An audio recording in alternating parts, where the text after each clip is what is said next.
ત્યારે વિશ્વના ઇતિહાસમાં ખૌફનાક ગણી શકાય એવી ઘટનાઓમાંની એક ઘટના ઘટી ભારતના પશ્ચિમ છેડે. સ્થળ હતું ગુજરાત રાજ્ય અને સમય હતો સવારે 8:45 વાગ્યાનો.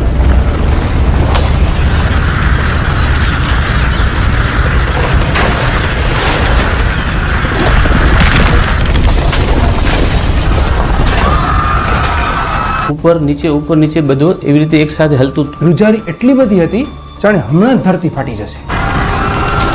એટલી બધી ગભરામણ થઈ ગઈ હતી કે શું કરવું એવું કઈ સૂચતું જ નહોતું. ધડ ધડ એટલું બધું અવાજ આવતું હતું ને કે જ્યારે મારી બાજુમાં જ બોમ્બ ફૂટ્યો હોય ને એવું મને લાગતું.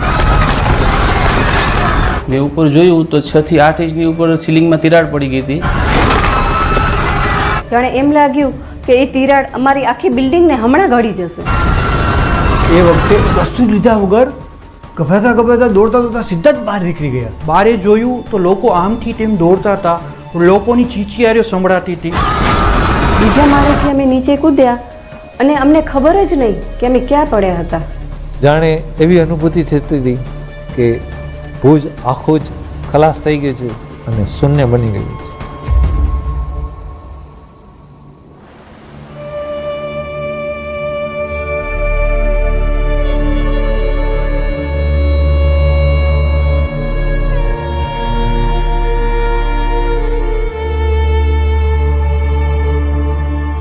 गुजरात के कच्छ में भूकंप के झटके एक मलबे के ढेर में तब्दील हो गया. The earthquake in India has made headlines around the world. Staat Gujarat. Aus der Luft können die Piloten uns. Such.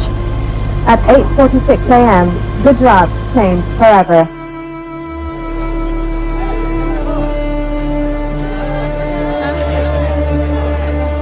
આ 7.7 રિક્ટર સ્કેલના ભૂકંપનું એપિસેન્ટર હતું ભુજ નજીકનું ભચાઉ નગર. આ ભૂકંપે ભુજ અને આસપાસના વિસ્તારોને સંપૂર્ણપણે તહેસ નહેસ કરી નાખ્યા. સતત 110 સેકન્ડ સુધી ચાલેલા આ કંપનથી ધરા ધ્રુજી, ઇમારતો હલી, વ્યવસ્થાઓ ખોરવાઈ, અફડાતફડી મચી ગઈ. જોતજોતામાં સમગ્ર ભુજ ધરાશાયી થઈ ગયું.